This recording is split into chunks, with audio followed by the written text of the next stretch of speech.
नमस्कार, ANB news देख रहे हैं आप और मैं हूं आपके साथ हितेंद्र। बुलेटिन का आगाज़ करेंगे छत्तीसगढ़ के बीजापुर में हुए नक्सली हमले के बाद गृह मंत्री अमित शाह ने अपना असम दौरा रद्द किया और इस हमले को लेकर के शाह ने असम से लौट करके दिल्ली में एक बड़ी बैठक भी की है।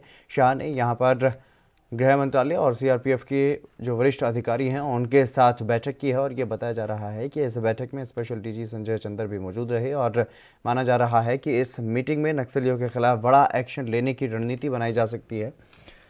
और सूत्रों की अगर मानी जाए तो इस हमले की जांच का जिम्मा एनआईए को सौंपा जा सकता है। बता दें कि गृह मंत्री अमित शाह रविवार को असम में थे और उन्हें वहां रैलियां करनी थी, लेकिन बीजापुर की घटना के बाद वो वहां से जल्दी लौटे और पहले शाह को 8 बजे दिल्ली वापस आना था, लेकिन बीजापुर में नक्सली हमले के चलते वो जल्दी ही वापस पहुंच गए। इस बैठक में गृह सचिव, सीआरपीएफ के अधिकारी, खुफिया विभाग के अधिकारी और जॉइंट सेक्रेटरी LWE शामिल होने की खबर है।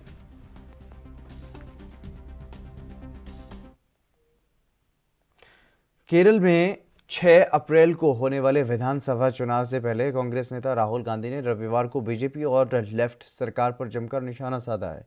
उन्होंने दोनों ही दलों को नफरत फैलाने वाला बताया और ये कहा कि दोनों ही विभाजनकारी राजनीति करती हैं।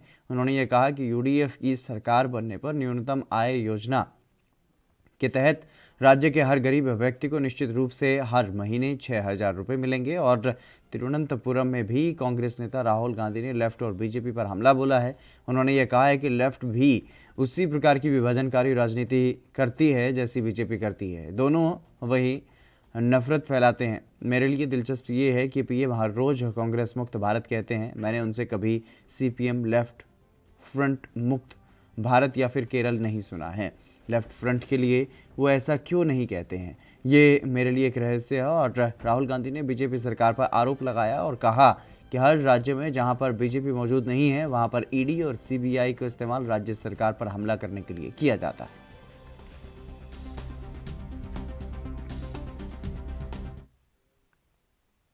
महाराष्ट्र में लगातार बढ़ रहे कोरोना के कहर को देखते हुए ठाकरे सरकार ने राज्य में सख्ती बढ़ा दी है, जिसे लेकर के बीजेपी ने ये कहा है कि राज्य में पीछे के दरवाजे से लॉकडाउन लगाया गया है, लेकिन जनता के हित में बीजेपी सरकार के साथ खड़ी है। और वहीं बीजेपी नेता अतुल भातखलकर ने सीएम ठाकरे पर निशाना साधा है। सरकार ने आज कोरोना के संदर्भ में लिए हुए कठोर निर्णय यानी पिछले दरवाजे से लॉकडाउन लाने का प्रयास किया है। महाराष्ट्र की परिस्थिति मुख्यमंत्री उद्धव ठाकरे जी के निष्क्रियता के कारण हाथ के बाहर चली गई है। भारतीय जनता पार्टी इस कठिन समय में राज्य सरकार और महाराष्ट्र की जनता के साथ खड़ी है, लेकिन उन्होंने आम आदमी को आर्थिक स्वरूप की मदद करनी चाहिए। रेशन कार्ड पर फ्री ऑफ कॉस्ट अनाज देने की आवश्यकता है और केंद्र सरकार और महाराष्ट्र के हमारे जैसे विपक्ष के नेताओं के ऊपर जो आरोप इल्जाम लगाते हैं वो भी इन्होंने बंद करना चाहिए और इस अपयश की जिम्मेदारी खुद लेकर उन्होंने इसके खिलाफ कदम उठाने की आवश्यकता है। महाराष्ट्र भारतीय जनता पार्टी इस कोरोना संक्रमण का बढ़ता संकट एक बार फिर से आवाजाही पर पाबंदियां लगा रहा है। मध्य प्रदेश सरकार ने अब महाराष्ट्र बॉर्डर को सील कर दिया है और साथ ही छत्तीसगढ़ से भी आवाजाही पर रोक लगा दी गई है। इससे पहले कोरोना को गंभीरता से लेते हुए मध्य प्रदेश सरकार ने प्रदेश के 4 शहरों में लॉकडाउन लगाने की घोषणा की थी और मध्य प्रदेश के मुख्यमंत्री शिवराज सिंह चौहान ने एक बयान में ये कहा है कि हमारे पड़ोसी राज्यों में स्थिति बहुत बुरी है और महाराष्ट्र और छत्तीसगढ़ में स्थिति संकटपूर्ण है। हमने महाराष्ट्र की सीमा को सील किया है और छत्तीसगढ़ से आने जाने पर भी प्रतिबंध लगेगा। मध्य प्रदेश में 1 अप्रैल से 5 अप्रैल तक छिंदवाड़ा और रतलाम में रात 10 बजे से सुबह 6 बजे तक लॉकडाउन लागू रहेगा। और इस बीच मध्य प्रदेश के मुख्यमंत्री शिवराज सिंह चौहान ने यह कहा है कि महाराष्ट्र के सीमावर्ती जिले छिंदवाड़ा में मरीजों की अधिक संख्या को देखते हुए संक्रमण के प्रभावी नियंत्रण के लिए 3 दिन का लॉकडाउन लगाया गया है।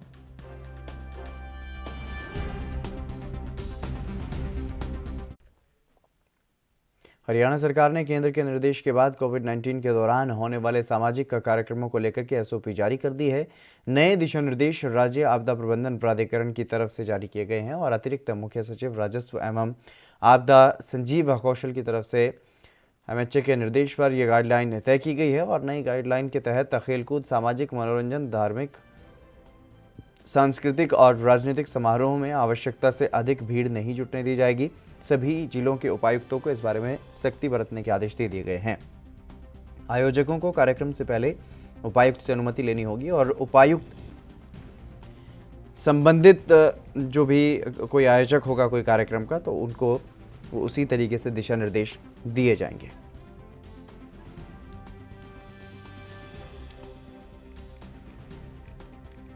कोरोना के बढ़ते हुए केसेस को देखते हुए हरियाणा सरकार ने भीड़ के इकट्ठा होने पर कुछ पाबंदियां लगाई हैं।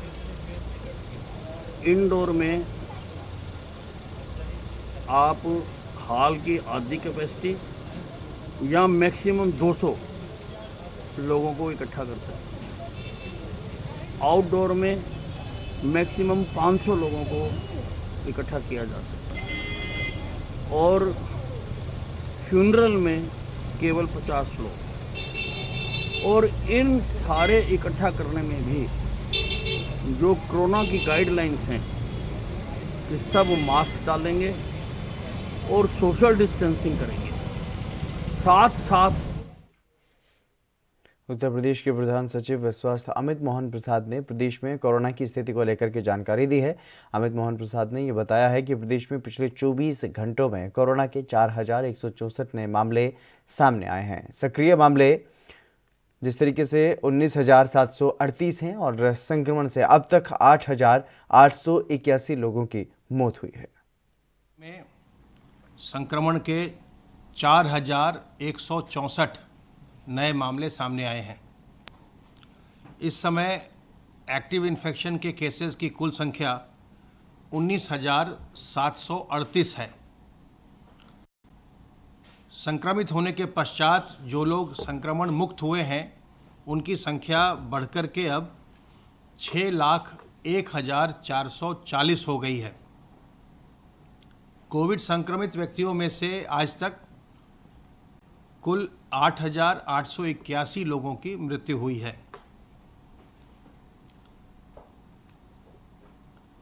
19,738 एक्टिव केस में से 10,665 होम आइसोलेशन में हैं और 434 इस समय निजी अस्पतालों में भुगतान के आधार पर अपना इलाज करवा रहे हैं। बाकी के सभी मरीज राजकीय व्यवस्था में, राजकीय चिकित्सालय अथवा जो चिकित्सा महाविद्यालय हैं, चाहे वो प्राइवेट हों चाहे वो सरकारी हों, उनमें अपना इलाज निःशुल्क करवा रहे हैं। जो निजी चिकित्सा महाविद्यालय हैं उनमें भी जब सीएमओ के माध्यम से, मुख्य चिकित्सा अधिकारी के माध्यम से किसी भी कोविड संक्रमित मरीज को वहां भर्ती कराया जाता है तो उसके उपचार पर होने वाले व्यय का भी वहन सरकार ही करती है। राज्य सरकार के द्वारा कोविड संक्रमित मरीजों के जांच और उनके इलाज की निःशुल्क व्यवस्था व्यापक। दिल्ली मेट्रो रेल कॉरपोरेशन यात्रियों को तोहफा देने जा रहा है और डीएमआरसी की तरफ से 6 कोच वाली मेट्रो ट्रेनों को अब 8 कोच वाली मेट्रो में तब्दील किया जा रहा है। दरअसल दिल्ली मेट्रो रेल कॉरपोरेशन ने रेड, येलो और ब्लू लाइन पर चलने वाली सभी 6 कोच की ट्रेनों में 120 से अधिक कोचों को जोड़ने का फैसला लिया है और डीएमआरसी ने ट्वीट करके जानकारी दी है और यह कहा गया है कि दिल्ली मेट्रो 120 अतिरिक्त कोच जोड़ करके 6 कोच ट्रेन को 8 कोच वाली ट्रेन में बदलने का काम कर रही है और इस साल के अंत तक ये काम पूरा होने की उम्मीद है, जिसके बाद रेड, ब्लू और येलो लाइन पर चलने वाली सभी मेट्रो ट्रेनें 8 कोच की होंगी। और बता दें कि कोरोना महामारी के दौरान होने जा रहा ये बदलाव काफ़ी अहम माना जा रहा है। इससे सोशल डिस्टेंसिंग के साथ ज़्यादा यात्रियों को सफ़र करने की सुविधा भी मिल सकेगी।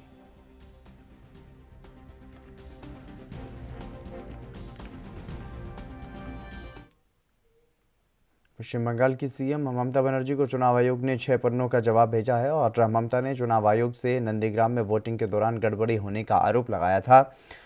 और ये कहा था कि सेंट्रल फोर्स के जवानों ने वोट नहीं डालने दिए थे।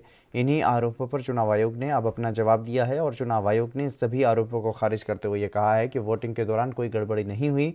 आयोग ने सबूत के तौर पर सीसीटीवी फुटेज का जिक्र भी किया है और ममता ने नंदीग्राम में बने बूथ नंबर 7 में गड़बड़ी होने के आरोप लगाए थे, जिसके बाद आयोग ने इन आरोपों के जवाब में सिलसिलेवार तरीके से पूरी टाइमलाइन जारी कर दी और आयोग ने यह कहा है कि सभी पोलिंग एजेंट्स की मौजूदगी में मॉकड्रिल हुई और उसके बाद वोटिंग हुई। साथ ही पूरी वोटिंग के दौरान बीजेपी, सीपीएम और एक निर्दलीय उम्मीदवार के एजेंट अंदर ही रहे।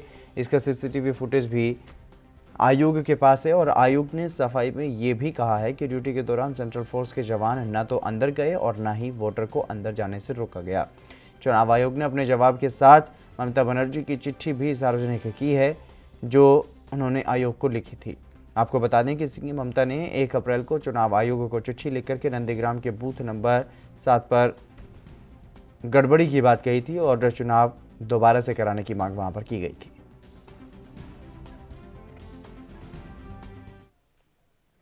देश में एक बार फिर से कोरोना की लहर तेज हो गई है और इस बीच चुनावी राज्य असम के स्वास्थ्य मंत्री हेमंत बिस्व शर्मा ने एक ऐसा बयान दिया है जिससे उनकी किरकिरी हो सकती है। हेमंत बिस्व शर्मा ने यह कहा है कि कोरोना चला गया है, अब लोगों को मास्क पहनने की ज़रूरत नहीं है, छोड़कर जा चुका है कोरोना और जब कोरोना वापस आएगा मैं लोगों से मास्क पहनने के लिए कहूँगा।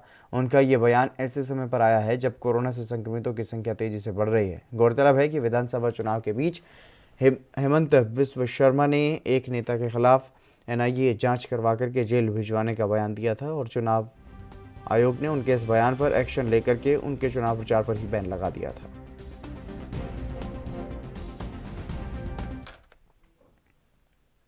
पेट्रोल, डीजल और एलपीजी के दामों में पहले से कुछ गिरावट देखी जा रही है और इस बीच केंद्रीय पेट्रोलियम मंत्री धर्मेंद्र प्रधान ने यह कहा है कि अंतर्राष्ट्रीय बाजार में कच्चे तेल की कीमत कम होने पर पूरा फायदा ग्राहक को दिया जाएगा। और धर्मेंद्र प्रधान ने यह भी कहा है कि पिछले कुछ दिनों से पेट्रोल, डीजल और एलपीजी के दाम घटने शुरू हो गए हैं और हमने ये कहा था कि जब अंतर्राष्ट्रीय बाजार में कच्चे तेल के दाम घटेंगे तो उसका पूरा फायदा ग्राहकों को भी मिलेगा और वादे के मुताबिक इसका फायदा ग्राहक को देना शुरू कर दिया गया है। कुछ दिनों से पेट्रोल, डीजल और एलपीजी के दाम घटना शुरू हो गया है। हमने पहले भी कहा था जब अंतर्राष्ट्रीय बाजार में क्रूड ऑयल की दाम घटेगा पूरा का पूरा फायदा हम कंज्यूमर तक पहुंचा देंगे, ग्राहक को दे देंगे। हमने अपने वादे के मुताबिक अभी इन दिनों में पेट्रोल, डीजल की दाम घटना भी शुरू हुआ है, उसकी लाभ हम लोग कंज्यूमर को देना भी शुरू कर दिए। यूपी के लखनऊ से एक बड़ी खबर सामने आई है जहां पर दरअसल लखनऊ में कोरोना के चलते एक बड़ा फैसला लिया गया है। लखनऊ यूनिवर्सिटी की परीक्षाओं को स्थगित किया गया है। पहले ये परीक्षा 6 अप्रैल को निर्धारित की गई थी, लेकिन अब 11 अप्रैल के बाद लखनऊ यूनिवर्सिटी में परीक्षाएं होंगी। आपको बता दें कि ये फैसला विद्यालय की परीक्षा समिति की बैठक में लिया गया है।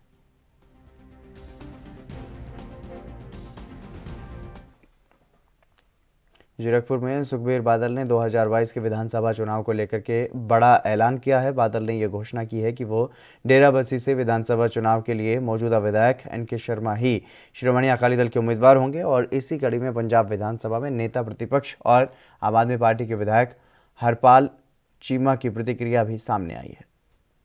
नफरत पंजाब ਵਿੱਚ ਕਿਸੇ ਪੋਲੀਟੀਕਲ ਪਾਰਟੀ ਨੂੰ ਕੀਤੀ ਜਾਂਦੀ ਹੈ ਤਾਂ ਉਹ ਅਕਾਲੀ ਦਲ ਤੇ ਬੀਜੇਪੀ ਆ। ਅੱਜ ਪੰਜਾਬ ਦੇ ਬੱਚੇ ਨੂੰ ਪਤਾਗਾ ਕਿ 2015 ਦੇ ਵਿੱਚ ਗੁਰੂ ਗ੍ਰੰਥ ਸਾਹਿਬ ਦੀ ਬੇਅਦਬੀ ਇਹਨਾਂ ਦੀ ਸਰਕਾਰ ਦੇ ਸਮੇਂ ਹੋਈ। ਅੱਜ ਪੰਜਾਬ ਦੇ ਬੱਚੇ ਨੂੰ ਪਤਾਗਾ ਕਿ ਜਿਹੜੇ 3 ਕਾਲੇ ਕਾਨੂੰਨ ਲੈ ਕੇ ਆਂਦੇ ਨੇ ਕਿ ਉਹਦੇ ਜਨਮਦਾਤਾ ਅਕਾਲੀ ਦਲ, ਬੀਜੇਪੀ ਤੇ ਕਾਂਗਰਸ ਨੇ। ਅੱਜ ਅਕਾਲੀ ਦਲ ਜਿਹੜਾ ਹੈਗਾ ਰੈਲੀਆਂ ਕਰਕੇ ਆਪਣੇ ਕੈਂਡੀਡੇਟ ਤਾਂ ਅਨਾਉਂਸ ਕਰ ਰਿਹਾ ਕਿਉਂਕਿ ਅਕਾਲੀ ਦਲ ਲੱਗ ਰਿਹਾ ਕਿ ਕਿਤੇ 2022 ਤੱਕ ਸਾਡੇ ਕੈਂਡੀਡੇਟ ਸਾਨੂੰ ਨਾ ਲੱਭਣ। ਇਸ ਗੱਲ ਕਰਕੇ ਅਕਾਲੀ ਦਲ ਜਿਹੜਾ ਹੈਗਾ ਆਪਣੀ ਖੋਈ ਹੋਈ ਸਿਆਸੀ ਜ਼ਮੀਨ ਤਲਾਸ਼ ਰਿਹਾ ਹੈਗਾ। ਅੱਜ ਪੰਜਾਬ ਦਾ ਬੱਚਾ ਜਾਣਦਾ ਕਿ ਪੰਜਾਬ ਨੂੰ ਬਰਬਾਦ ਕਰਨ ਵਾਲਾ ਅਕਾਲੀ ਦਲ ਆ। ਪੰਜਾਬ ਦੀ ਬਰਬਾਦੀ ਦਾ ਕਾਰਨ ਅਕਾਲੀ ਦਲ ਆ। ਅੱਜ ਜੇਕਰ ਪੰਜਾਬ ਦਾ ਨੌਜਵਾਨ ਪੰਜਾਬ ਨੂੰ ਛੱਡ ਰਿਹਾ ਉਹਦਾ ਕਾਰਨ ਅਕਾਲੀ ਦਲ ਆ। ਜੇਕਰ ਅੱਜ ਪੰਜਾਬ ਨਸ਼ਿਆਂ 'ਚ ਦਲਦਲ 'ਚ ਫਸਿਆ ਹੋਇਆ ਤਾਂ ਉਹਦਾ ਕਾਰਨ ਅਕਾਲੀ ਦਲ ਆ। ਸੋ ਮੈਂ ਸਮਝਦਾ ਅਕਾਲੀ ਦਲ ਤਾਂ ਆਪਣੀਆਂ ਰੈਲੀਆਂ ਕਰ ਰਿਹਾ, ਤਾਂ ਕੈਂਡੀਡੇਟ ਅਨਾਉਂਸ ਕਰ ਰਿਹਾ। ਉਹਨੂੰ ਲੱਗਦਾਗਾ ਕਿ ਕਿਤੇ 22 तक ਜਾਂਦੇ ਜਦੋਂ बिजनौर के नूरपुर ब्लॉक क्षेत्र में परिषदीय स्कूल में चुनावी सभा करना नेता को आचार संहिता के दौरान भारी पड़ गया और पुलिस ने नूरपुर ब्लॉक के वार्ड नंबर 1 से जिला पंचायत सदस्य पद के बसपा नेता समेत 60-70 समर्थकों के विरुद्ध भी एफआईआर दर्ज कर दी है। त्रिस्तरीय पंचायत चुनाव के नेताओं में पुलिस के द्वारा की गई इस कार्रवाई से हड़कंप मचा हुआ है।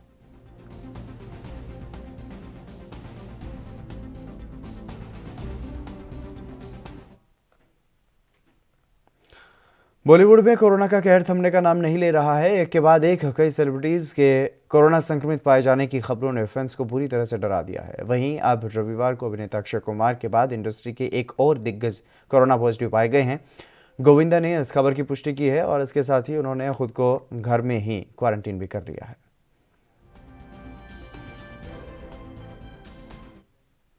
चलिए रुकेंगे एक छोटे से ब्रेक के लिए, जल्द हाजिर होंगे।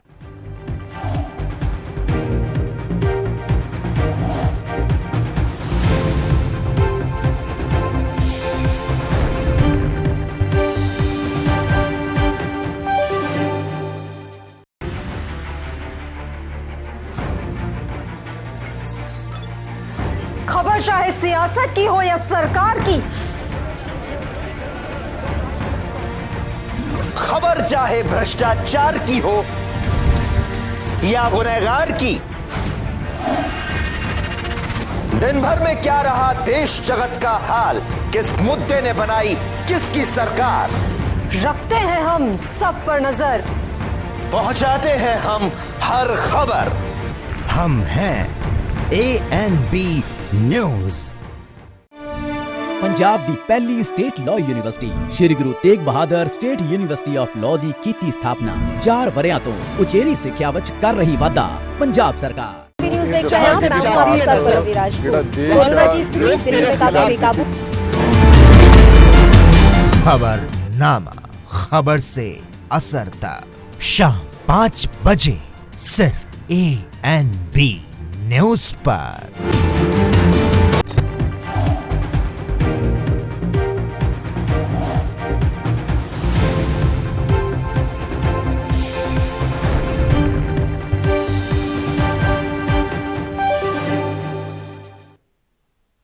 ब्रेक के बाद एक बार फिर से आप सभी का स्वागत है। खबरों में आगे बढ़ेंगे। हरियाणा के मुख्यमंत्री मनोहर लाल खट्टर ने ग्रामीण और शहरी क्षेत्रों के सफाई कर्मचारियों के हित और उनका आर्थिक विकास करने के मकसद से घोषणाओं का पिटारा खोल दिया है। अब गांव में सफाई का काम करने वाले को 12,500 रुपये से बढ़ाकर के 14,000 रुपये और शहरी सफाई कर्मी को 15,000 रुपये की बजाय 16,000 रुपये व सीवरेजमैन को 10,000 रुपये की बजाय 12,000 रुपये मासिक वेतन मिलेगा। वेतन विलंब से नहीं, हर माह समय पर मिलेगा और इसकी सुनिश्चितता के लिए उन्होंने ये कहा है कि देरी की स्थिति में सरकार की ओर से उपायुक्त को दी गई 1 करोड़ रुपए की राशि में से सफाई कर्मचारियों के वेतन का भुगतान किया जाएगा और फिर भी अगर किसी कारण से तनख्वाह समय पर नहीं मिलती है तो वो अगले महीने 500 रुपये हर्जाना लगा करके मिलेगी। अभी ये जो तनख्वाह टाइम से नहीं मिलती है, इसको भी झंझट को खत्म कर दिया हमने। पहली बात तो कि डिप्टी कमिश्नर को जिम्मेवार कर दिया है कि सफाई कर्मचारियों की सैलरी जो मासिक वेतन है ये गारंटी से उस महीने की जिस महीने ड्यू उसको मिलनी ही चाहिए। मान लो उसके पास ऊपर से पैसा नहीं आता तो हर डीसी को हमने 1 करोड़ रुपया अलग से वहां रख दिया है, रिजर्व में रख दिया है कि जिस महीने आपके पास ना आए वहां उनको तनख्वाह दिलाओ। लेकिन इस 1 करोड़ की जरूरत नहीं पड़ेगी। क्यों नहीं पड़ेगी? जो हमारी ग्रांट जाती है, चाहे गांव को जाती है, शहर को जाती है, क्योंकि अब मैं फाइनेंस मिनिस्टर भी हो गया हूं तो मुझे थोड़ा कंट्रोल वहां करना आ गया है, तो हमने सेक्रेटरी जो फाइनेंस है उसको कह दिया है कि जो ग्रांट जाती है उसमें जो तनख्वाहें हैं या कोई किराया है इसका हिस्सा अलग कर दो, जो हर महीने अलग से उसी खाते में जाएगा जिसमें से तनख्वाह देनी होती है। वो और किसी काम में ना कोई गांव ना शहर लगा ही नहीं सकता। या तो देनी पड़ेगी नहीं तो वापस भेज देगा, वो किसी और काम में नहीं लगा पाएगा। और मैं आज एक नई घोषणा करता हूं, अगर किसी कर्मचारी को गांव का या शहर का किसी भी कारण से जिस महीने तनख्वाह मिलनी है उस महीने नहीं मिलती है तो उस गांव या शहर के ऊपर हर कर्मचारी के हिसाब से 500 रुपया हर्जाना लगा करके और अगले महीने आपको उस 500 समेत मिलेगी। हरियाणा के रोहतक में मकड़ोली टोल पर महापंचायत का आयोजन किया गया, जहां पर किसान नेता गुरनाम सिंह चढ़ूनी ने एक बार फिर से सरकार को घेरा और इस दौरान चढ़ूनी ने क्या कुछ कहा है वो आपको सुनवाते हैं। उसकी भाषा पे हमें इतराज है कि वो लेडीज है और लेडीज लोग कौन सी भाषा का प्रयोग कर रही है, वो क्या उखाड़ लिया दुष्यंत का, क्या मतलब निकलता इन चीज़ों का। तो दूसरी बात वो भी वही चीज़ है कि वो किसानों को भड़काना चाह रहे हैं कि हाँ किसान भड़क के भिड़ जाएं। हम कह रहे हैं, हम संयम बरत रहे हैं कि हम किसी से मारपीट नहीं करेंगे। उसका बयान तो भड़काऊ बयान है। मैं कहूँगा कि इनको अपने नेताओं पे कंट्रोल करना चाहिए। सरकार कानून बनाया है कि आंदोलनकारियों से जो वसूला जाएगा, उसके बारे में हाँ वो कानून इन्होंने बनाया है, हम उसको उनका विरोध करेंगे। ऐसे तो ये तो अंग्रेजों से ही बुरे हो गए कि कोई आदमी आंदोलन करेगा तो ये उस पर कहेंगे हाँ भाई आपने तो इतना नुकसान कर दिया, अब आप दो वसूल लिए तो हमने टोल रोके हुए हैं। ये तो कहेंगे 400 करोड़ का नुकसान कर दिया, अब नेताओं से वसूल लेंगे, बेचेंगे इनकी ज़मीनें। ऐसे देश नहीं चला करता। हमारा लोकतांत्रिक अधिकार है आंदोलन करना, वो भी छीन रहे हैं। ये डिक्टेटर आ गई है, पूरे देश को इसका विरोध करना चाहिए। जिस दिन हमने आंदोलन शुरू किया था फिर क्या हम रुक गए? दोबारा लगा के देख ले क्या फर्क पड़ गया। कोई कोरोना नहीं है, कोरोना एक महाफ्रॉड है, बीमारी नहीं, महाबीमारी नहीं, महाफ्रॉड है, वर्ल्ड लेवल का महाफ्रॉड है। यूपी के मथुरा के वृंदावन में रंगनाथ मंदिर में चल रहे 10 दिवसीय ब्रह्म महोत्सव वहां पर किया जा रहा है और उसमें चंदन की लकड़ी से निर्मित रथ पर भगवान रंगनाथ को मंत्रोच्चारण के साथ रथ में विराजमान करवाया गया, जिसके बाद रथ यात्रा निकाली गई और ये रथ रंगनाथ मंदिर से प्रारंभ होकर के चुंगी चौराहा होते हुए बड़े बगीचा पहुंचते हैं और भक्तों की तरफ से रथ की डोर खींच करके रंगनाथ मंदिर पर जाकर के समाप्त इसको किया जाता है। आपको बता दें कि ये मेला लगभग 170 साल पुराना है।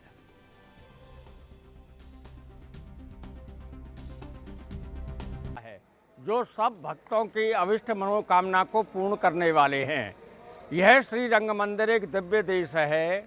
यहाँ पांचरात विधि से कृष्ण यजुर्वेद से पूजन होता है। यह जो उत्सव है ब्रह्मोत्सव है। ब्रह्मोत्सव में सप्तम दिवस में आज रथ यात्रा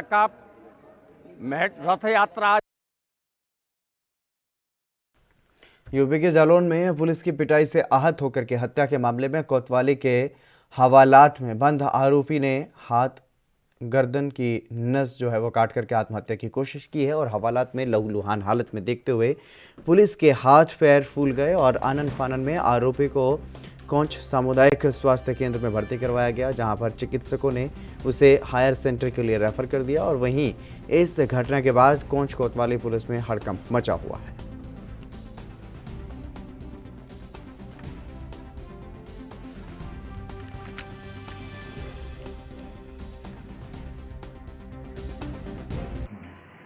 होली के दिन एक व्यक्ति जनकपुरी मंदिर जो टोकोरा और टागांव के बीच में है, वहाँ पे एक व्यक्ति की ईंटों से कुचल के हत्या कर दी गई थी। उसी में श्यामू परिहार पुत्र कल्याण सिंह जो गोवर्धनपुरा थाना रेडर का रहने वाला था, ये आरोपी नामजद मुलजिम था। इसमें इसकी द्वारा घटना स्वीकार की, इसको पकड़ कर लाया गया था। इसके ऊपर 25,000 रुपये का इनाम भी घोषित किया गया था। पहले से इसके ऊपर 2 मुकदमे भी लिखे हुए हैं, धारा 307 के और दहेज उत्पीड़न के। उसी में इसको लाया गया। इसी ने अपने आप को सजा से बचाने के लिए नस काटने का प्रयास किया है। इसको इलाज के लिए CHC पहुँच ले गए थे, वहाँ से इसको जिला अस्पताल के लिए रेफर कर दिया। अब सर उसकी हालत कैसी है? अब हालत ठीक है उसकी और स्थिर है। सर उसमें बताया गया, पता लगा है कि कुछ उसके साथ मारपीट भी की गई थी, इस कारण उसने अपने आप को बचाने का प्रयास किया। मुंबई में कोरोना के बेकाबू होते हुए हालातों पर काबू पाने के लिए प्रशासन की तरफ से लगातार एहतियातन वहां पर कार्रवाई की जा रही है, सलाह दी जा रही है और इसी बीच मुंबई में दहिसर जंबो कोविड सेंटर में रविवार को आग लगने की खबर सामने आई। जानकारी के मुताबिक आग दोपहर करीब 12 बजे लगी और आग लगते ही कोविड सेंटर में खलबली मच गई। वहां पर मौजूद कुछ लोगों ने कोविड सेंटर में आग लगने की जानकारी फायर ब्रिगेड को दी और मौके पर पहुंची फायर ब्रिगेड की 6 गाड़ियों ने आग पर काबू पाया और बड़ी दुर्घटना होने से टल गई। घटना के बाद एक वार्ड से दूसरे वार्ड में मरीजों को शिफ्ट किया गया। फिलहाल इस घटना में किसी के हताहत होने की कोई खबर नहीं है।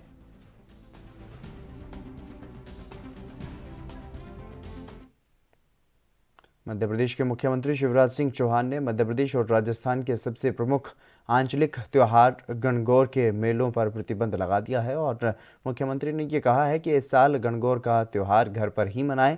गौरतलब है कि गणगौर का व्रत और त्योहार अखंड सुहाग के लिए मनाया जाता है। और बता दें कि प्रदेश में कोरोना के बढ़ते मामलों के चलते सीएम शिवराज सिंह चौहान ने यह फैसला लिया है।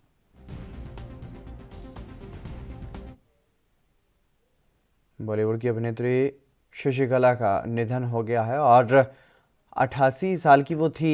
शशिकला का निधन 4 अप्रैल को मुंबई के कोलाबा में दोपहर 12 बजे हुआ है और उन्होंने 70 के दशक में बॉलीवुड के हीरोइन और विलेन दोनों का किरदार निभाया था और बॉलीवुड में 100 से ज़्यादा फिल्मों में काम करने वाली शशिकला का पूरा नाम शशिकला जावलकर था। उनका जन्म 4 अगस्त को सोलापुर में हुआ था और उन्होंने अपनी ज़िंदगी में कई उतार चढ़ाव भी देखे थे। हालांकि उनका बचपन बहुत ऐशो आराम से गुजरा।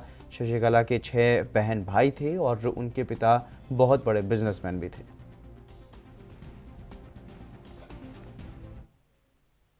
यूपी के मुरादाबाद में युवकों और युवतियों की तरफ से छत्तीसगढ़ में शहीद हुए सीआरपीएफ के जवानों को श्रद्धांजलि दी गई और 2 मिनट का मौन धारण किया गया।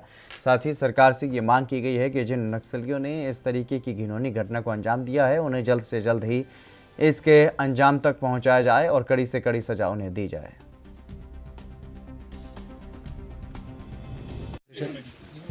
क्या नाम है आपका? राहुल भारद्वाज। राहुल जी, आज क्यों श्रद्धांजलि दी गई, ये क्या हुआ था?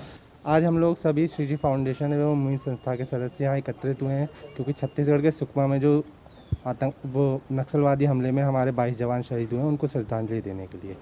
क्या कहना चाहती है भारत सरकार से आप? भारत सरकार से यही हम लोग कहना चाहते हैं कि जो भी जवाबी कार्रवाई रहेगी उसमें नक्सलियों का खात्मा।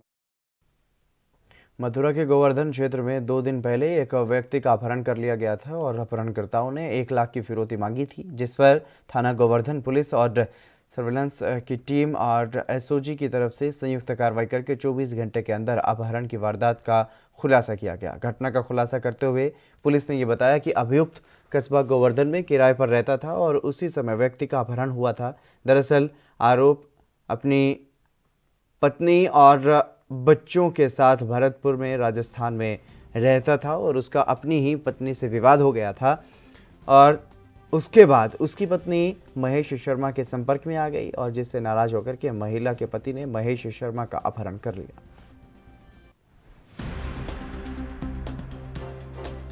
जनपद मथुरा के थाना गोवर्धन में 2 तारीख की शाम को महेश शर्मा जी, जो वहां पर एक गेस्ट हाउस का संचालन करते हैं, वो मिसिंग हो गए थे। अगले दिन 3 तारीख को उन्हीं की फोन से उनके जो ब्रदर इन लॉ हैं उनके नंबर पर 1 लाख की फिरौती की मांग की गई। इस घटना को गंभीरता से लेते हुए तत्काल मुकदमा पंजीकृत किया गया। थाना गोवर्धन एसओजी व सर्विलांस टीम को इसमें लगाया गया। इस पूरे ऑपरेशन का जो पर्यवेक्षण है वो एसपी आर्य साहब और सीओ गोवर्धन साहब कर रहे थे। इस पूरे ऑपरेशन में जो अपहृत महेश शर्मा है उनकी सकुशल बरामदगी कर ली गई है और जो 2 मुख्य अभियुक्त हैं, जो अपहरणकर्ता है प्रेम सिंह व राज बहादुर, इन दोनों को अरेस्ट। चलिए रुकेंगे एक छोटे से ब्रेक के लिए, जल्द हाजिर होंगे।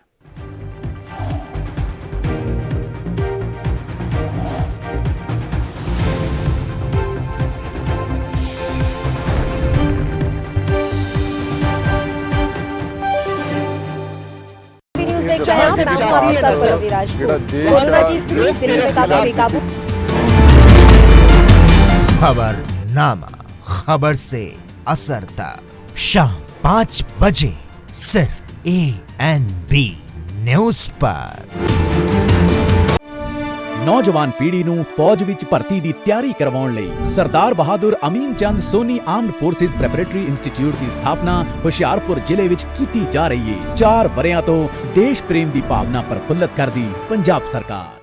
कम ब्रेक और ज्यादा खबरों के साथ देखिए ANB न्यूज़ इन चैनल नंबर पर।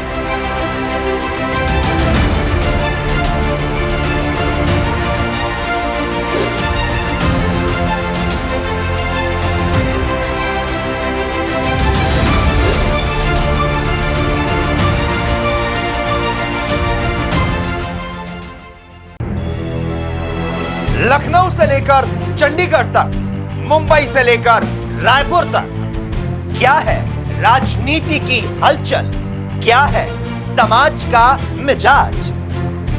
राजधानी लाइव, हमारी नजर, आपका फैसला, हर रोज सुबह 8 बजे सिर्फ ANP न्यूज पर।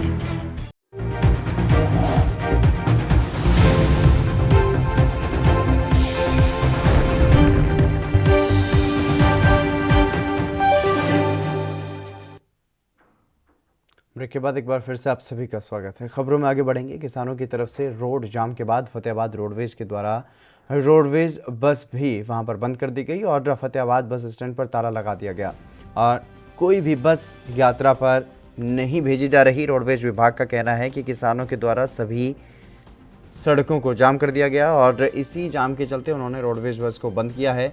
रोडवेज बस में बंद होने के चलते जिस तरीके से बस स्टैंड में बसों को बंद किया गया, उससे आम लोगों को खासी परेशानियों का सामना करना पड़ा। और फतेहाबाद रोडवेज विभाग के DI राम सिंह ने ये बताया कि फतेहाबाद के आसपास के कई रूटों को किसानों ने बंद किया है और इसी के चलते उन्होंने रोडवेज बसें बंद की हैं। एहतियात के तौर पर रोडवेज की बस यात्रा पर नहीं निकली। रूट पे तकरीबन सभी लोकल रूटों तो सवारी नहीं है, वो तो खुले, तो वहाँ सवारी नहीं है। और जिटोड में सवारी, तो रास्ते बंद है, सिरसा टोल बंद है, इधर वो गुना रोड पे आके बंद बता रहे हैं और इधर नांदरी बंद बता रहे हैं। तो सभी रूट प्रभावित हो रहे हैं? सारे ही तकरीबन सभी हैं। तो कोई अपनी रोडवेज की बसें फंसी भी हुई हैं सर कई इलाकों में? नहीं फंसी नहीं है, गाड़ी हमारी आ गई, निकले ही रात गाड़ी दोनों तो फंसी थी, वो फिर वाइट आना होगी ऊपर वो निकल रहे लोकल रूटों से।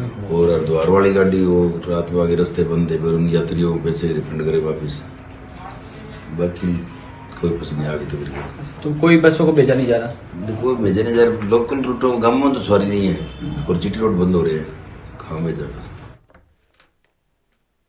यूपी के गोंडा के कुआनो जंगल में भीषण आग लगने से हड़कंप मच गया और जिससे आसपास के गांव में अफरा तफरी का माहौल बन गया। समय रहते वनकर्मी ने स्थानीय लोगों के सहयोग से आग पर काबू पाया और बता दें कि हजारों हेक्टेयर में फैले बेशकीमती इस जंगल में लगी आग पर काबू पाना मुश्किल था, लेकिन मुश्किल के बावजूद भी आग पर काबू पा लिया गया। और पूरी घटना पर रेंजर बकाउल्ला खान ने यह कहा है कि अज्ञात कारणों से ये आग लगी थी।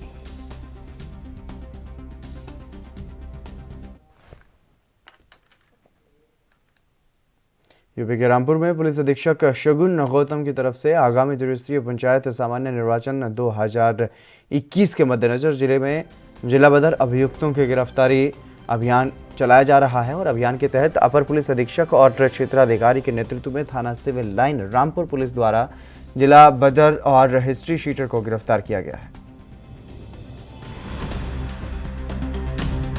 तो हिस्ट्री शीटर पकड़ा गया है, क्या है ये? कयूम अली नाम का व्यक्ति है जो 6/11/2020 को जिला बदर किया गया था। ये अभी कुछ दिन पहले वापस आके संभवतः इसकी बेटी चुनाव लड़ रही, तो उसके लिए प्रचार करने के लिए वापस आया था, लेकिन हमने इसे अरेस्ट करके गुंडा एक्ट में जेल भेज दिया। तो कितने मुकदमे? नूह विधायक हरियाणा कांग्रेस विधायक दल के उपनेता चौधरी आफ्ताब अहमद नूह अनाज मंडी पहुंचे, जहां पर उन्होंने किसानों से बातचीत करके उनकी समस्याओं को जाना और खरीद व्यवस्था का जायजा लिया। किसानों को आ रही दिक्कतों को सुनने के बाद आफ्ताब अहमद ने मौके से ही फसल खरीद के मुख्य प्रशासक विनय सिंह IAS से फ़ोन पर बातचीत की और उन्हें किसानों की पीड़ा से अवगत करवाते हुए ये कहा कि 3400 किसानों ने अपनी फसल को बेचने के लिए रजिस्ट्रेशन करवाया है, लेकिन सरकार और प्रशासन ने महज 30 किसानों के गेट पास जारी किए हैं। अगर यही स्पीड रही तो कई महीने भी फसल खरीदी पूरी नहीं हो पाएगी, जबकि 10 दिन बाद रमज़ान का महीना भी आ रहा है। आफ्ताब अहमद ने साफ कहा है कि जल्द से जल्द सभी किसानों को गेट पास दिए जाएं ताकि समय पर उनकी फसल खरीद हो सके। और गेहूं बेचने में इतनी दिक्कत आ रही है, ना कोई गेट पास मिल रहा है ना कुछ मिल रहा। बीजेपी सरकार हर मोर्चे पे विफल है जी। तो आपको भुगतान की कितनी उम्मीद है समय पे हो जाए? भुगतान होगा ही नहीं जी, ये जुमलेबाज सरकार है। सरकार के जो फार्मूले हैं हर जगह नाकाम है, फैल है। जब धान की हो रही थी खरीदारी तो योगेंद्र यादव साहब यहाँ आए थे और उन्होंने ये मांग की थी एसडीएम से, प्रशासन ने मिलकर कि यहाँ गेट पास पर हफ्ते में इतवार के दिन रजिस्ट्रेशन के लिए खोला जाए, लेकिन उसको कोई अमल नहीं हुआ। अब किसानों की जो समस्याएं सारी, इधर बरसात नहीं, पानी नहीं, खुश्की है, पहले फसल तैयार हो जाती है, तो लोगों का भी जो जुमलेबाज सरकार ने सबका साथ, सबका विकास, सबका एतमाद लेकर है, उसके तमाम काम उलट हो रहा है। शिक्षा में देख लो, बच्चियों का देख लो, जितने भी इतने काम हैं, जेजेपी और भारतीय जनता सरकार पार्टी किसानों की दुश्मन है, मजदूरों की दुश्मन है। इसका उल्टा काम है सरकार तोड़ना और अपनी बनाना, जोड़ का काम कोई नहीं है इसका। ना तो आवाम के साथ है, न मजदूर, न किसान के साथ। किसान हरियाणा के नारनौल में प्रदूषण को लेकर के ग्रामीण आंदोलन की तैयारी में जुट गए हैं और बढ़ते प्रदूषण को लेकर के पर्यावरणविद engineer Tejpal Yadav crusher zone से क्षेत्र में हो रहे प्रदूषण को लेकर के प्रभावित गांवों में लोगों को जागरूक कर रहे हैं और जनसभाएं कर रहे हैं। बता दें कि जिले के करीब आधा दर्जन गांव स्टोन क्रशर से होने वाले प्रदूषण से प्रभावित हैं और वहीं बढ़ते प्रदूषण को लेकर के ग्रामीणों ने यह बताया है कि 12 अप्रैल को जिला प्रशासन को चेताने के लिए चितवन वाटिका में बड़े आंदोलन की रूपरेखा तैयार करके कार्रवाई को अंजाम दिया जाएगा, जिसके लिए गांव-गांव जाकर के लोगों को समझाया जा रहा है। बिल्कुल नारेबाजी करते विरोध पर मेरी ये रणनीति है, सब लोगों ने मिलकर तय किया है, धोलेड़ा बिगुपुर के तमाम साथियों ने, तमाम क्रांतिकारी साथियों ने, कि माननीय एनजीटी का दिसंबर का जो आदेश था, जो 72 स्टोन क्रैशरों को तुरंत बंद करने का आदेश था और महेंद्रगढ़ जिले के जो तमाम क्रैशर प्रभावित गांव हैं उनकी स्वास्थ्य जांच के आदेश भी यहां के जिला प्रशासन को दिए थे, लेकिन उस आदेश पर अमल होता दिख नहीं रहा है। क्रैशर बिल्कुल ऑपरेटिंग कंडीशन में है, क्रैशर चल रहे हैं, धूल उड़ा रहे हैं, लोगों का बीमारियों से जीना मुहाल हो रखा है, लोग टीबी, दमा, अस्थमा से परेशान हैं।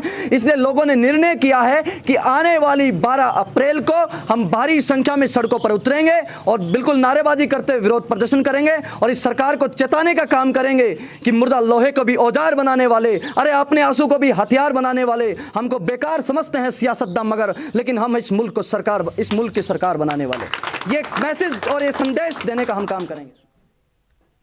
मध्य प्रदेश के इंदौर में लव जिहाद से जुड़ा हुआ एक मामला सामने आया है। दरअसल मामला द्वारकापुरी थाना क्षेत्र का है। यहाँ पर रहने वाले एक युवती के साथ कुछ समय पहले सिलिकॉन सिटी में रहने वाले एक युवक ने शादी की थी और बाद में युवती को पता चला कि युवक का नाम मुस्तफ़ा है और उसने नाम बदल करके शादी की थी।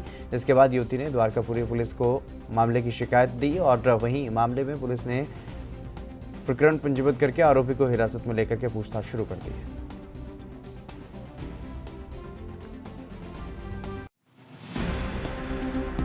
सर, किस तरह का मामला एक सामने आया है? ये थाना द्वारकापुरी में एक मामला है कि है पिछले साल इसी लॉकडाउन के महीने में उनका विवाह हुआ था और विवाह के बाद वो परेशान कर रहा है। कल रात में आगे झगड़ा किए, दोनों अलग अलग समाज के लोग हैं, इसलिए इस पर हम जांच कर रहे हैं और जांच के बाद जैसा पाया जाएगा वैसे आपराधिक प्रकरण दर्ज किया जाएगा। कितने समय पहले इन्होंने शादी की थी, क्या पूरा अभी तो जानते हैं? 1 साल पहले, इसी अप्रैल महीने में ही इन्होंने शादी की थी जब लॉकडाउन था, और उसके बाद से कई बार इनके आपस में विवाद भी हुए। अभी लड़की आ गई थी अपने घर, तो वो वहाँ से आके और कल इनके साथ विवाद किया था, मारपीट किया, धमकी दिया था, तो उसमें भी इन्होंने शिकायत कर रहे हैं और हम उस पर जाँच करके वैधानिक। पलवल में हरियाणा रोडवेज बेरोजगार कर्मचारी संघ की जिला इकाई ने अपनी मांगों को लेकर के विरोध प्रदर्शन किया और देवीलाल पार्क में किए गए विरोध प्रदर्शन की अध्यक्षता जिला प्रधान दलबीर डागर ने की।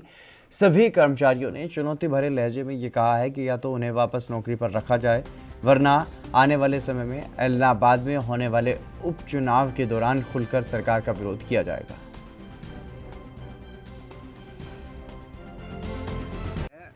मांग हमारी कुछ नहीं है। वर्ष 2018 में अक्टूबर के महीने में हड़ताल हुई थी जो सरकारी कर्मचारियों द्वारा की गई थी और रोडवेज के कर्मचारियों द्वारा। तो उस हड़ताल के दौरान बीजेपी सरकार ने हमें रखा था, मतलब हमें रखा था परमानेंट डीसी रेट का आश्वासन दिया था कि भाई आप लोगों को पार्ट 2 के तहत रखा जाएगा, डीसी रेट पे रखा जाएगा, रेगुलर रखा जाएगा, आपको निकाला नहीं जाएगा। और जैसे ही हड़ताल खुली 18 दिन बाद तो हमें बाहर का रास्ता दिखा दिया गया। जहां हम पहले काम करते थे हमें वहां से भी निकाल दिया गया, क्योंकि देखो हड़ताल 1 दिन चलती है, 2 दिन चलती है, वो लंबी हड़ताल चली थी और उसी के कारण हम लोगों ने जो है कि सरकार की मदद की, पैसे कमा के दिए और उन लोगों के बुराई के पात्र हम बने। हमें तो मतलब एक किस्म से गद्दार घोषित कर दिया था उन कर्मचारियों द्वारा। उन्होंने कहा था तुम गद्दार हो, हमारे पेट पे लात मारने के लिए आ गए हो, और भाई तुम क्यों आए हो बसें चलाने के लिए। लेकिन सरकार बहुत ही ख़राब कंडीशन में थी, सरकार गिरने वाली थी, घुटनों पे आई हुई थी बीजेपी सरकार। उस टाइम पे हम लोगों ने साथ दिया था और जो है कि बसों को चलाकर सरकार को हमने बचाया था, और हमारे मुंह काले भी किए गए थे। बहुत से साथी हमारे जो है कि पिटाई भी हुई थी, मारे पीटे भी गए थे, कई जगह पे मार पिटाई भी हुई थी हमारे साथियों के साथ जो नए कर्मचारी रखे गए थे। और 18 दिन बाद हम ना तो घर के रहे ना घाट के रहे, हमें बिल्कुल बाहर का रास्ता दिखा दिया गया इस सरकार से हम यही मांग करते हैं कि जो हमें नौकरी दी थी उसके बाद हमें नौकरी हटा दिया, और यदि हमें सरकार नौकरी देती है तो हम सरकार के साथ हैं, यदि सरकार नौकरी नहीं देती है तो हम सरकार का पूर्ण रूप से विरोध करेंगे। और जैसा कि भाई दलवीर आगे ने बताया था, ये हमारे प्रतिनिधि हैं, जैसे ये कहेंगे। आप समस्या को लेके अधिकारियों से भी मिले, क्या आश्वासन दिया गया? जिस भी अधिकारी से मिलते हैं वो आश्वासन देते हैं कि तुम्हें रख लेंगे। रोहतक में किसानों पर बल प्रयोग के विरोध में रविवार को जिले में लोगों ने दूसरे दिन भी हाईवे को जाम किया, और रविवार को कंडेला, जुलाना और पेगा समेत अन्य जगह पर किसानों ने जाम रखा। इसके अलावा गोहाना में रात को भी किसानों ने जाम रखा, और इस दौरान पुलिसकर्मी भी मौके पर मौजूद रहे, लेकिन पुलिसकर्मियों ने वहां पर किसानों द्वारा लगाए गए जाम को खुलवाने में वो नाकाम रहे। और किसान नेताओं ने यह कहा कि आरोपियों के खिलाफ जब तक कार्रवाई नहीं हो जाती तब तक इसी तरीके से वो डटे रहेंगे, और अब सरकार के साथ उनकी आर पार की लड़ाई होगी। और इस प्रकार की ओछी हरकत करके सरकार किसानों को उकसा रही है। किसान अपनी बात शांतिपूर्वक कह रहे हैं, लेकिन सरकार नहीं चाहती है कि किसान शांतिपूर्वक आंदोलन करे। सरकार किसानों को उग्र करना चाहती है।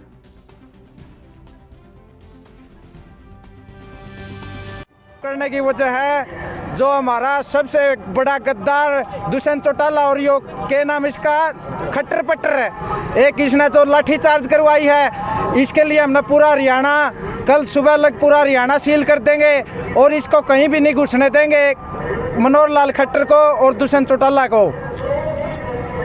तो अब अनिश्चितकाल के लिए किया या कुछ टाइम के लिए किया? जो हमारे संयुक्त मोर्चा का आदेश होगा हम उसी का पालन करेंगे, वो जब कहेंगे जब ही खोल देंगे। जी वजह तो साहब मेरा सारी दुनिया ने मेरा उड़े कुट्टे किसान है। खट्टर साहब ने पुलिस को आदेश दे दिया लठ मारो आन के, और लठ मारे भाई साहब, कई किसान घायल हैं, किसी की टांग टूट रही है, किसी का बूढ़ा आदमी का सिर फूट रहा है। ये सरकार तानाशाही है। दुष्यंत यहाँ है, यहाँ लाठी मरवाई, खट्टर साहब वहाँ है, वहाँ लाठी मरवाई, इनका घर जी कौन लगेगे? मैं खट्टर साहब से दुष्यंत से पूछना चाहूँ, तारा घर में जी कौन लगेगे? हमारे ऊपर क्यों लठ बरसा हो? किसानों की 3 मांग है, बात सुन लो भाई, जब तक ये तीनों काले कानून उल्टे नहीं होंगे। भारतीय किसान यूनियन एकता की तरफ से सुल्तानपुर लोधी के गांव टिब्बा की अनाज मंडी में कृषि कानूनों के विरोध में किसान जागरूकता रैली का आयोजन वहां पर किया गया, जिसमें प्रदेश प्रधान बूटा सिंह बुर्जगिल, गायक पम्मी भाई और दलविंदर दयालपुरी समेत कई लोग वहां पर शामिल हुए। और रैली में केंद्र सरकार के कानूनों के खिलाफ किसानों को लामबंद किया गया, और इस मौके पर दिल्ली संघर्ष के दौरान शहीद हुए किसानों के परिवारों को यूनियन की तरफ से 51 हज़ार रुपए की मदद भी दी गई।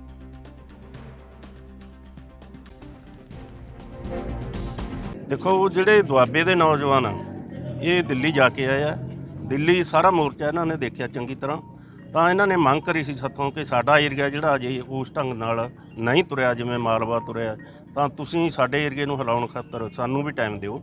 ਅਸੀਂ ਇਹਨਾਂ ਨੂੰ ਅੱਜ ਦਾ ਟਾਈਮ ਦਿੱਤਾ। ਇਹ ਨੌਜਵਾਨਾਂ ਦੇ ਕਾਫੀ ਜ਼ੋਰ ਲਾਇਆ ਇਲਾਕੇ ਦੇ ਵਿੱਚ ਲੋਕਾਂ ਨੂੰ ਇਕੱਠੇ ਕਰਨ ਦੇ ਲਈ। ਅੱਜ ਸਾਨੂੰ ਮੌਕਾ ਮਿਲਿਆ ਕਿ ਜੀ ਦਿੱਲੀ ਦੇ ਵਿੱਚ ਜੋ ਕੁਝ ਹੋ ਰਿਹਾ, ਇਹ ਤਿੰਨੇ ਜਿਹੜੇ ਕਾਨੂੰਨ ਕੀ ਹੈ, ਕਿਸਾਨਾਂ ਲਈ ਮਤਲਬ ਖਤਰਨਾਕ ਕਿਵੇਂ ਆ, ਇਹ ਕਹਿਣ ਦਾ ਸਾਨੂੰ ਮੌਕਾ ਮਿਲਿਆ। ਧੰਨਵਾਦੀ ਵੀ ਅਸੀਂ ਇਹਨਾਂ ਦੇ, ਤੇ ਪੂਰੀ ਗੱਲ ਅਸੀਂ ਸਟੇਜ ਤੋਂ ਲੈ ਕੇ ਜਾ ਰਹੇ ਹਾਂ ਕਿ ਦਿੱਲੀ ਦੇ ਵਿੱਚ ਬੀਜੇਪੀ ਕੀ ਕਰਾਉਣਾ ਚਾਹੁੰਦੀ ਹੈ, ਕਿਵੇਂ ਇਸ ਕਿਸਾਨ ਅੰਦੋਲਨ ਨੂੰ ਧਾਰਮਿਕ ਅੰਦੋਲਨ ਬਣਾਉਣਾ ਚਾਹੁੰਦੀ ਹੈ, ਹਿੰਦੂ ਸਿੱਖ ਦਾ ਮਸਲਾ ਬਣਾਉਣਾ ਚਾਹੁੰਦੀ ਹੈ, ਤੇ ਇਹ ਖਤਰਨਾਕ ਕਿੰਨੇ ਆ ਜਿਹੜੇ ਤਿੰਨੇ ਕਾਨੂੰਨ ਆ, ਇਹ ਅੱਜ ਦੱਸਣ। मुख्तार अंसारी का मामला एक बार फिर से तूल पकड़ रहा है, और अब इस मामले में एक एम्बुलेंस का रहस्य लगातार बना हुआ है। मामले में न पंजाब पुलिस कुछ बोलने को तैयार है, न यूपी पुलिस।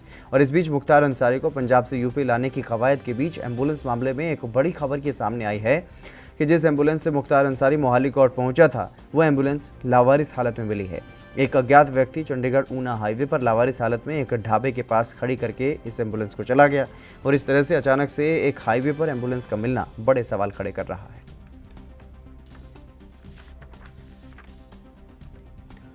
लगातार जिस तरीके से मुख्तार अंसारी का मामला गरमाया हुआ है और यूपी सरकार काफ़ी समय पहले से पंजाब सरकार से अपील कर रही थी कि मुख्तार अंसारी को यूपी को सौंपा जाए, लेकिन पंजाब सरकार की तरफ से मुख्तार अंसारी को नहीं भेजा गया। उसके बाद यूपी सरकार ने कोर्ट का रुख किया और जब कोर्ट ने इसमें हस्तक्षेप किया तो अब इस मामले में सुनवाई चल रही थी और इस मामले में जब सुनवाई के लिए मोहाली कोर्ट में मुख्तार अंसारी गया तो जिस एम्बुलेंस में मुख्तार अंसारी को ले जाया गया था उस एम्बुलेंस का रहस्य अपने आप में एक बड़ा सवाल जो है वो बना हुआ है। और अब इस बीच ये बड़ी खबर सामने आई है कि एक ढाबे के बाहर वही एम्बुलेंस जो है वो खड़ी करके वहाँ पर कोई चला गया।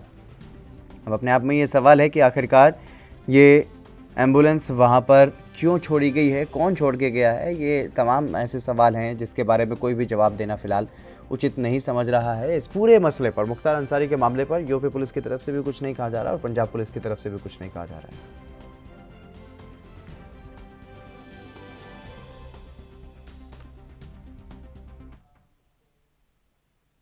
चलिए रुकेंगे एक छोटे से ब्रेक के लिए, जल्द हाजिर होंगे।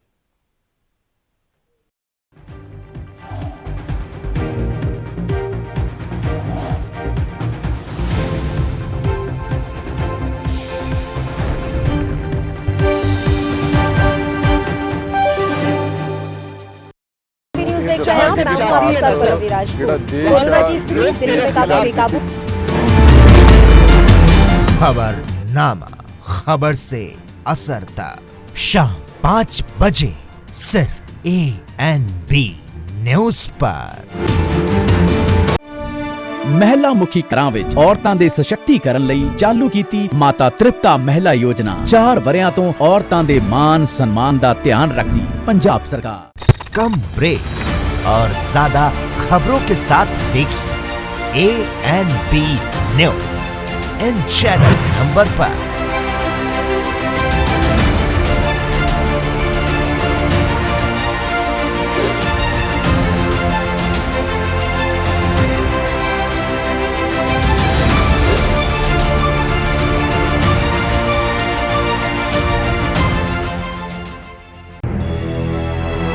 लखनऊ से लेकर चंडीगढ़ तक, मुंबई से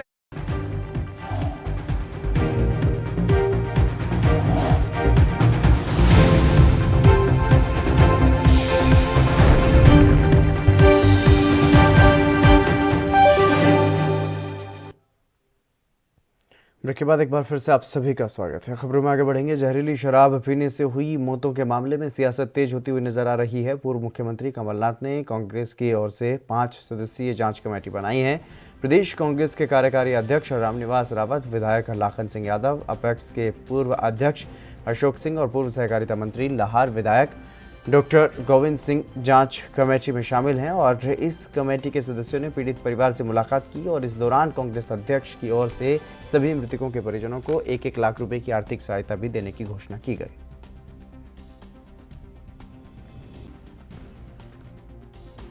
गांव-गांव शराब बिकवाने का काम सरकार के संरक्षण में हो रहा है, ये भी किसी से छुपा नहीं है। ऐसा कोई गांव नहीं है जहां शासकीय ठेके की शराब परसेंटेज पे गांव-गांव 1-1, 2-2 वेंडर रोक के शराब बिकवा रहे हैं। ये भी बंद होना चाहिए। ये जब बंद हो जाएगी तो किसी की हिम्मत नहीं होगी किसी भी तरह की शराब गाँव में पहुँचे, क्योंकि ठेके से ही केवल मिलेगी। लेकिन आज हम देख रहे हैं कि ठेकेदार भी गाँव-गाँव में वेंडर बना के शराब बेच रहे हैं और वो भी अवैध है, क्योंकि ठेका केवल एक दुकान का दिया जाता है, निश्चित जगह का दिया जाता है, सभी जगह का नहीं दिया जाता। इस तरह से अवैध शराब जो बिकवाने का काम ठेकेदार सरकार के संरक्षण में कर रहे हैं, इस पर भी रोक लगना चाहिए। यूपी के अयोध्या में लगातार कोरोना के मामले बढ़ रहे हैं, लेकिन पंचायत चुनाव में कोविड गाइडलाइन की जमकर धज्जियां उड़ाई जा रही हैं और सैकड़ों की संख्या में कुछ लोगों ने तो मास्क तक नहीं लगाया और ना ही सोशल डिस्टेंसिंग का पालन करते हुए नजर आ रहे हैं। वहीं सैकड़ों की संख्या में जुलूस की शक्ल में नामांकन करने भाजपाई कचहरी पहुंचे और पर्चा दाखिल किया गया, लेकिन जिला प्रशासन मूक दर्शक बना रहा।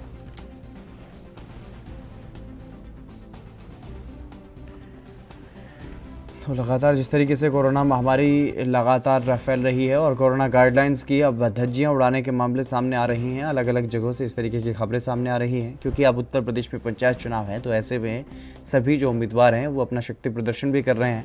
भले ही तमाम तरह के प्रतिबंध जो हैं वो लगाए गए हों सरकार की तरफ से, लेकिन बावजूद उसके सरकार से जुड़े हुए लोग भी कोरोना गाइडलाइंस का पालन करते हुए दिखाई नहीं दे रहे हैं।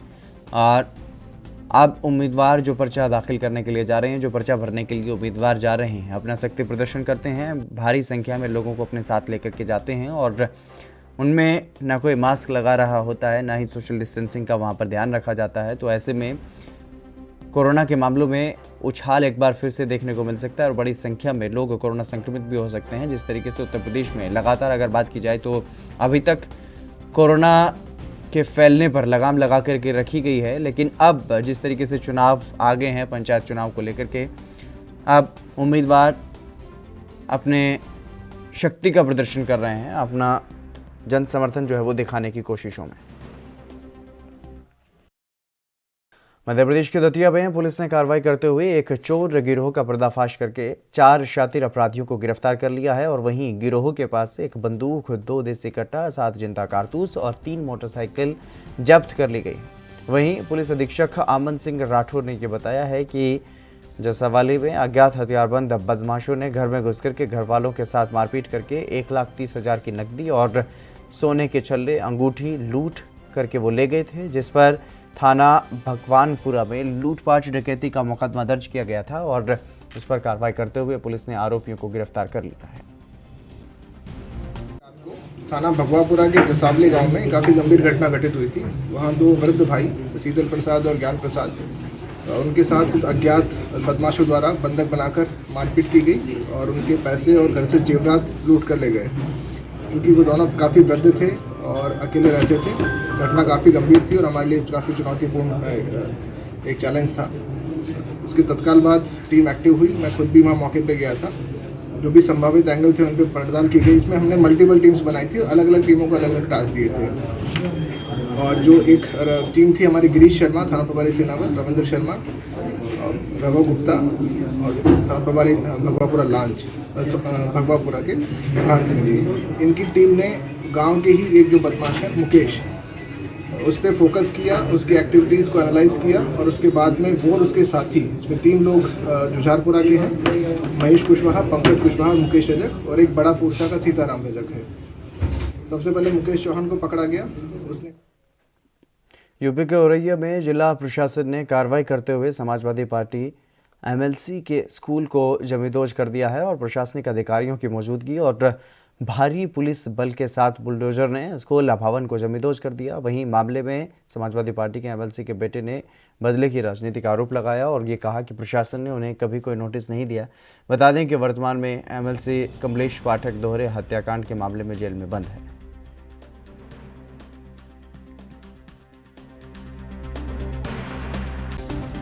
मामला पूरी तरीके से राजनीतिक विद्वेष भावना के तहत आज हमारे इस विद्यालय को, जो कि हमारी दादी के नाम से स्थापित किया गया सन 1994 में, जिसका शिलान्यास श्रृंगेरी पीठ के शंकराचार्य जी ने किया और उद्घाटन उत्तर प्रदेश के तत्कालीन मुख्यमंत्री माननीय मुलायम सिंह जी ने किया। सरकार ने आज अपने राजनीतिक विद्वेष भावना के तहत इसको गिराया और रविवार का दिन चुना ताकि न्यायालय भी बंद है, विद्यालय भी बंद है। किसी भी तरीके का कोई नोटिस, कोई भी पूर्व सूचना हम लोगों को नहीं दी गई।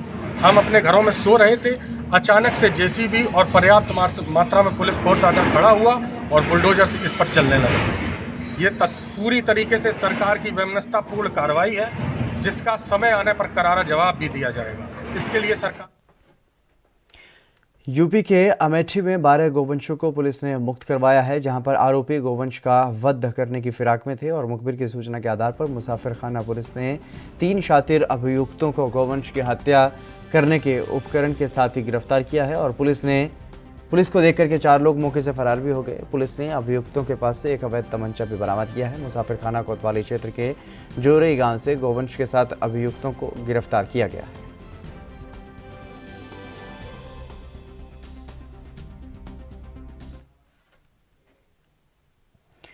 यूपी के गोंडा में अवैध असलहा बनाने वाली फैक्ट्री का भंडाफोड़ किया गया है और मुख्य आरोपी के साथ साथ आधा दर्जन के ऊपर अवैध असलहा और जिंदा कारतूस भी बरामद किए गए हैं। एसपी संतोष कुमार मिश्रा ताबड़तोड़ आरोपियों के खिलाफ कार्रवाई में जुटे हुए हैं।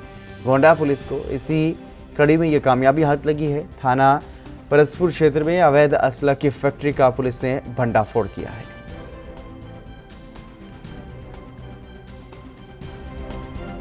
अपराध एवं अपराधियों के खिलाफ जो सघन अभियान चल रहा है, उसी के तहत थाना परसपुर टीम को बड़ी सफलता हाथ लगी है। हमारे एडिशनल एसपीओ सीओ साहिबान के नेतृत्व में एक असला फैक्ट्री, शस्त्र फैक्ट्री, उसका भांडाफोड़ किया गया है और इसमें एक अभियुक्त गिरफ्तार किया गया है। गिरफ्तार अभियुक्त विक्रम पासी, इसके ऊपर पहले भी कई मुकदमे हैं और एक शातिर किस्म का ये अपराधी है। इसके पास से जो शस्त्र फैक्ट्री बरामद हुई है, उसमें एक अदद तमंचा 12 बोर का, एक आधा 12 बोर का, 4 अदद नाल 12 बोर का, शस्त्र बनाने के उपकरण, जिंदा कारतूस, ये सभी चीज़ें बरामद हुई है।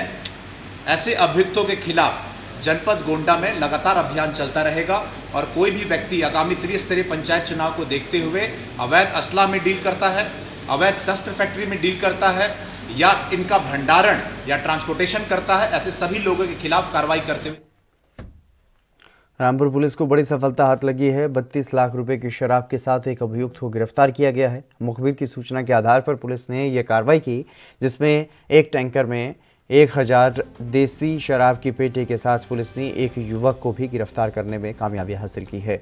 हालांकि 3 लोग भागने में सफल हो गए और पुलिस उन तीनों की भी तलाश कर रही है। पुलिस के अनुसार पकड़ी गई शराब 31 से 32 लाख रुपए तक की बताई जा रही है और कोतवाली मिलक पुलिस ने ये कार्रवाई की है।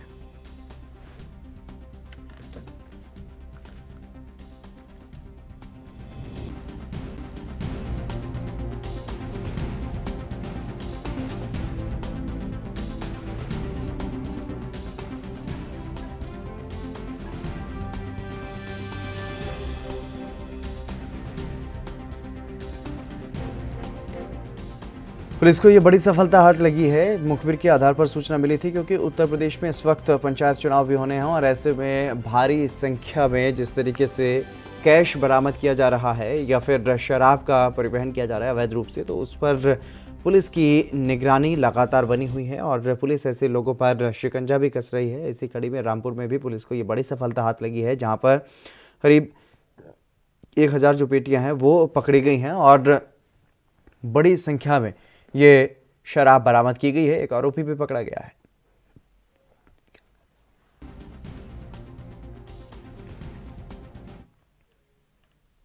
चलिए, मेरे साथ खबरों में बस इतना ही। दीजिए इजाजत। नमस्कार।